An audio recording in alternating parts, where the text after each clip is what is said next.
This podcast is not a substitute for a relationship with a mental health professional.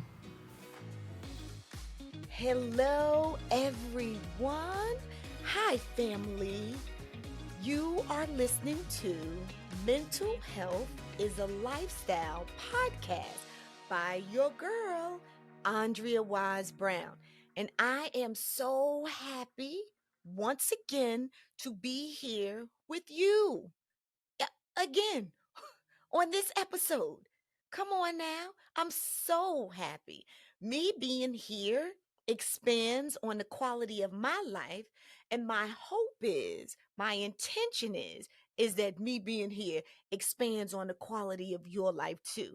Because I want to give you some information that will be empowering for you, that you can actually use to create more joy in your life. And so today we are going to talk about the skill of increasing happiness. Increasing happiness. Now, family, which one of us does not want to be happy? Which one of us, okay, in this room doesn't want to be happy? Raise hands. Raise hands. Who? Yeah, I didn't think so. Yeah. However, a lot of times people will say, I want to be happy. And they'll say to me, Andrea, but I just don't know how. I just don't know how to be happy. And so today I'm going to teach you the skill of increasing your happiness. All right? All right. But y'all know what we got to do. We have to take care of business. So, what I need you to do is to click that little subscribe button. If you're watching on YouTube, click the share button, please. Comment and the like.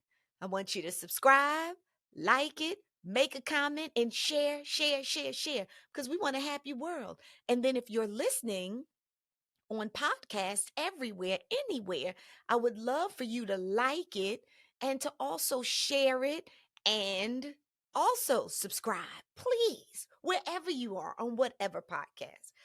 All right, family. So now we took care of business. Hey, and I'm counting on y'all to do that for me.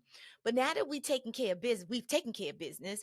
Now I just want to teach you the skills. And we're gonna get in and out like we do. Okay. And there's 6 steps that I am going to provide, that I'm gonna give you. I'm gonna slide them to you. However you want to take them, I'm gonna slide them on over to you. So the first one is a huge one. Remember, this is the skill today of increasing your happiness. So number one skill, this might sound like it's easy, but I'm going to break it down for you. But the skill is to take care of yourself. Now, what does that mean? What does that mean? Take care of myself. Does that mean to shower, Andrea? Does that mean to brush my teeth? Take care of myself. Does it mean to go to work or find a job? So my answer to you is, yes, it means that, but that's not all. That's not all.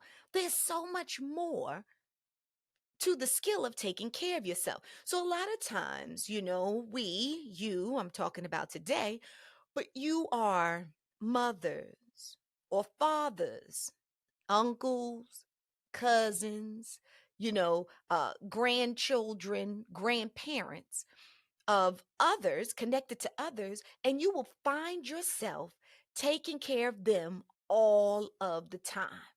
You can find yourself caught in a rut where you are taking care of everyone else around you all of the time, yet neglecting to take care of yourself. Even if you are in romantic relationships, a lot of times one partner, and this is what I will see, you guys know I am a practicing psychotherapist, but in my practice, sometimes I will see where there's one partner who is sacrificing everything that they have to take care of the needs of the other partner all the time, but yet not asking for what they need or expecting what they need. And that's not a healthy way to live life, because that will rob you of your what? quality of life. And y'all know it's one of the words that I say here all the time is we are working on expanding our quality of life and just take an inventory of what I need. What do I need? What would that be? And I'll just give examples for me. So I know for me, certain things that I need for me is I need exercise. I've learned this. Not only does research proves that y'all need exercise too, and I will push exercise and prescribe exercise all day, all night, all the time because it's so many benefits to exercise. Not only does it extend your life for some years, but it also raises the dopamine. That's that natural feel good neurotransmitter in your brain. It increases your motivation and increases your level of creativity. It increases your happiness. It increases your intelligence. like exercise is the bomb.com. So I know for me, I need exercise. I'm gonna tell y'all do too. But in order to take care of myself, I have to exercise. Like I have to. I also need some sun. I need some vitamin D, some natural vitamin D. So I need to get out in the sun. So these are things that I've assessed that I need, that I have to make sure that I have in my life that's going to increase my happiness. Certain things that I need. Other things, certain nutritional values that I need. Like I have this dope. It's a dope, and I want to share it with y'all. And maybe at one point I will. But like I have a dope protein shake that I freaking love. I freaking love it. And like I want that in my life. That's what I need to take care of myself. That's what I love. That's what I choose. So even when I travel, I like pack the protein shakes, okay? And I love my protein shakes. I love my exercise. I love some sun and salmon because salmon builds the brain with all the omega 3s. Like I love salmon. Or another thing I love is my vitamins. So wherever I go, I take my vitamins. So anywho, these are like daily practices that I need to take care of myself. And they increase my quality of life. I'll tell you another thing and I want y'all to do an assessment. I want you to think about what it is that you need to take care of yourself because that's the first step is taking care of yourself. So I am committed to doing these things, to exercise and to drinking my little shakes that I like because that's me taking care of me. My vitamins, that's me taking care of me. Another thing is I love, honey. I love is sheets. I love some good sheets with a high thread count. I love me some good sheets and some good towels with high thread count. I'm obsessed. Those things. That's what I need to take care of me. So I make sure that I have those things in my life because those things increase my happiness. So taking care of me, although I'm a wife, I'm a mother, um, I'm an entrepreneur. I'm a CEO. I own a business. I'm a boss, I'm so many, I'm a speaker, all these things. I'm a daughter. I'm a cousin. I have best friends. However, at the same time, before I can do all of those things well, girlfriend, has to take care of herself first. So taking care of myself. So I did an assessment. I figured out these are the things that I need to take care of me. And I do them every day. Okay.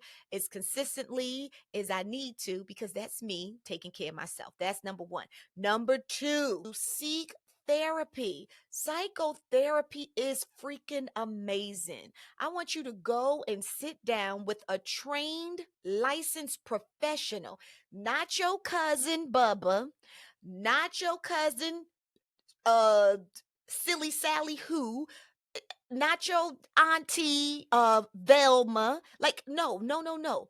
I want you to seek therapy from a trained licensed professional who has done research, who can use research to actually help you with whoever you are and however you show up in their office. So you need to talk to a professional. Talk out your feelings. Identify. She can help you or he can help you to identify what it is that you're feeling. Help you to identify what it is that you're missing. Sometimes it's difficult to talk to ourselves and try to figure out what it is that we need. However, a good therapist can create a space for you so that you feel nice and safe and you come in and you can lay your burdens on the couch. Okay?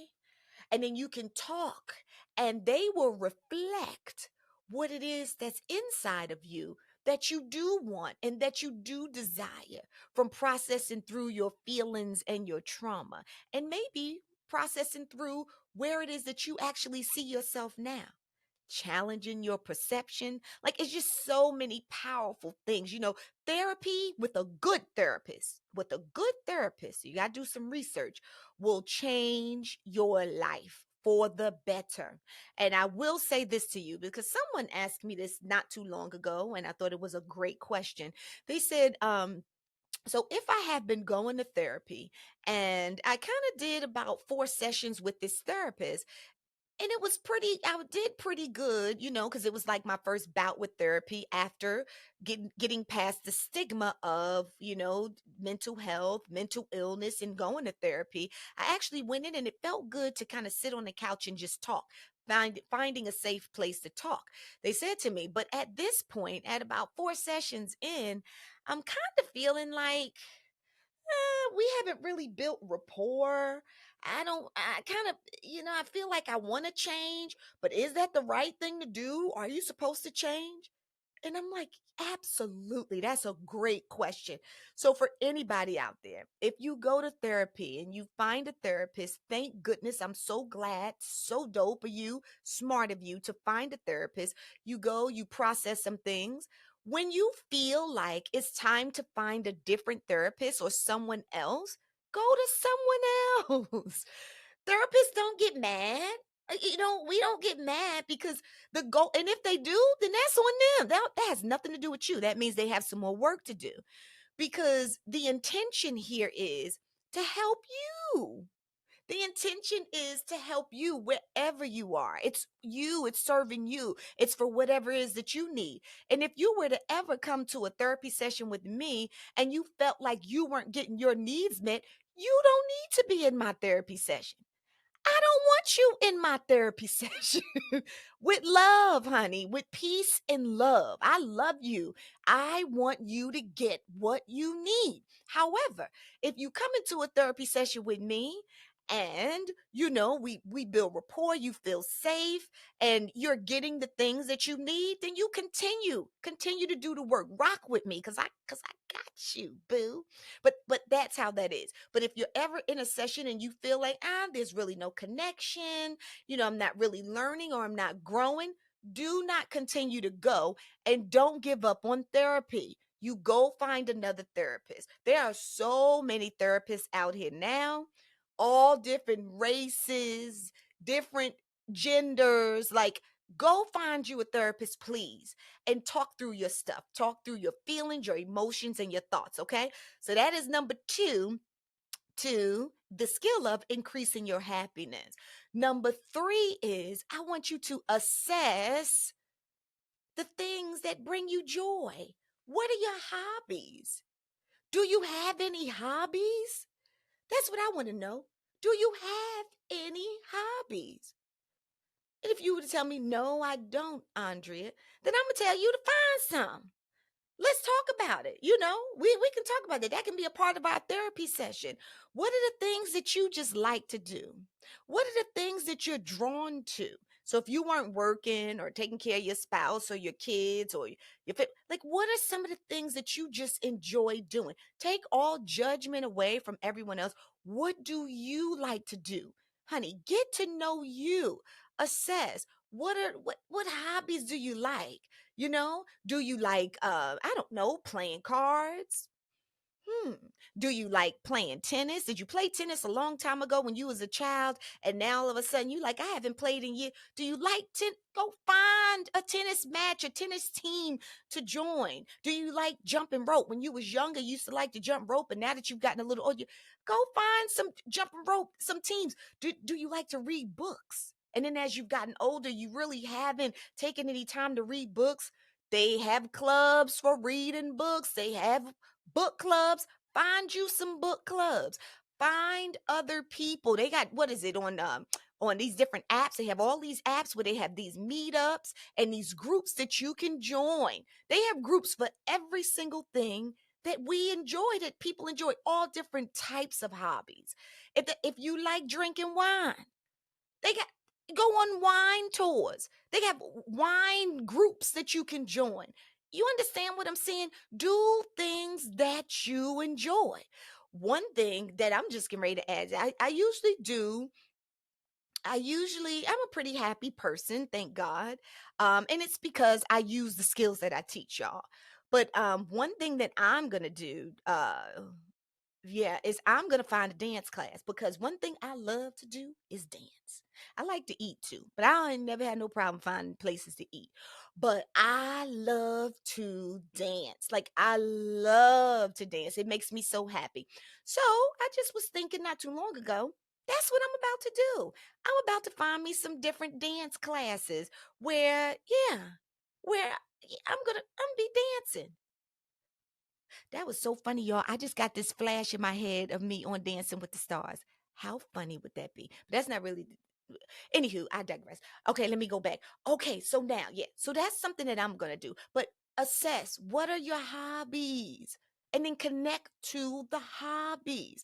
If you love dogs, go volunteer around dogs if they make you happy. We are increasing your quality of life, and we are increasing your happiness. So you got one, take care of yourself. Two, you're going to seek psychotherapy. Three, you're going to assess, what are my hobbies?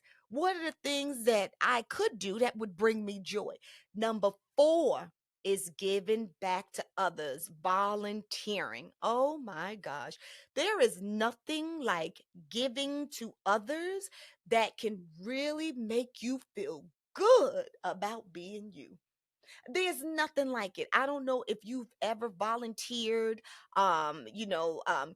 during Christmas time, or volunteered like for a church or some, where you're like giving away to the homeless or to the less fortunate. Once you do that and you leave that experience, honey, it just reminds you of the miracle that God created in you. It makes you feel so miraculous. You just feel so good to see other people feeling good. So I would look up different opportunities, and you can use the Googler, Smoogler for that, different opportunities to volunteer so that you give back. That will definitely increase your happiness. Number five is practice mindfulness. What is mindfulness, Andrea? Mindfulness is a practice almost like meditation, where you are learning how to just sit still and quiet your mind. It's a skill that you are learning or practicing to be present right where you are. Mm. So it's a part of meditation is mindfulness. Oh, I actually talk about it in my book too. Six pillars to power up your mind. Mental health is a lifestyle. But even in my book, I talk about meditation and I kind of break it down. It's not woo woo. It can also change your life. It can also help to increase or raise your happiness level. It's being okay with what is in your present state, wherever that is. So, an example of that is, if I'm in the shower and I'm practicing mindfulness, while I'm in the shower, I am choosing to be present right there in the shower. So while I'm in the shower and I turn the water on, and as the water starts to hit my body, I am choosing to be right there in that moment. I am choosing to see and to feel the water rolling down my body. I am choosing to smell the steam from the water as it comes up. I am choosing to feel the tile under my feet. Like I am choosing to be present in the shower. When I use my soap, I am choosing to smell the soap, to feel the lather on my body, being present, mindfulness. And while I'm in the shower, if thoughts pop up in my head about, oh my God, what time is it? Oh my goodness, this is what I got to do today. Oh my God, I got a meeting. Oh, I have a very important Zoom. Oh, what I will do is I will allow that thought in. I will acknowledge that it's a thought as the water is hitting my body. And I will do nothing with the thought, and I will allow it to exit and go back to my intention of the presence of the shower, of the steam, of the water. So meditation and mindfulness is the practice of being present right where you are and not allowing other thoughts to take you someplace totally different, which actually raises your anxiety. So the opposite of that is to kind of come back and to just be present wherever you are. Yeah, not multitasking. To be present. Now, there are times that you need to multitask, but right now we're talking about practicing mindfulness. And mindfulness is the practice of being present wherever you are. If you're on a walk and you want to be mindful, it's about you being present with every step that you take while you're on the walk. What it is that what you're smelling while you're on the walk, the air that you're feeling, what it is that the temperature that you're feeling, everything. If the sun is beaming down or not, if there's a chill, if it's but being present on the walk as you walk, putting one foot in front of the other. And when a thought comes in, you can acknowledge it's a thought, like, oh my God, what time is it? Oh, who is this person coming? Oh, what is that? You can allow the thought to come in as you're present, not judging it, and then allow it to leave and go back to each footstep that you put down in front of you. So practicing mindfulness is also you learning to accept what is and to be grateful for what is right there in that moment. Then all of the not YOLO, the FOMO, because YOLO is you only live once. I do believe you only live once here on this earth, but it's not YOLO, it's the FOMO. FOMO is fear of missing out. So then all of the FOMO goes away because you don't fear anything, because you have acknowledged that every single thing that you need, my love, is right there with you in every moment. Every single thing that I need is right here with me in every moment. Every single thing that you need as you're listening right now to this podcast is right here in this moment. So there's no need to be fearful about missing anything, because you cannot miss anything that God has for you. So if you're here right now when you're listening to this podcast, then be present and listen to the podcast. Then you can do whatever else you choose to do afterwards, just like with everything that you do. So practicing mindfulness really teaches you how to be grateful and to be present for everything that you have and where you are in every moment. That brings about happiness. You know, if I'm ever in a place that I'm always thinking I want to be someplace else, I need to be someplace else, I'm missing something else, you will never be happy. Because for some reason you've been taught or you've learned that happiness lies somewhere outside of you, but it doesn't. Happiness begins and ends right here inside of you. And that's what the practice of mindfulness can help you to do, is to understand and accept, to find your happiness. That's what it is. I wanted to also say this. This is something I remember some years ago when somebody would say something to me. They may be talking about an event or talking about going somewhere or doing something, and then they would say something like, I don't know, like, it's gonna be boring, or I don't want it to be boring. I wanted to go, but I'm not going, or I'm not staying because it's boring. And I would look at them and say, if are you gonna be there? Well, yeah, if I go there, and then I don't want to go there. Well, if you're going to be there and it's boring, it's because you are boring. Because if you're not boring, when you show up, that changes the energy in the place. We're all made of energy.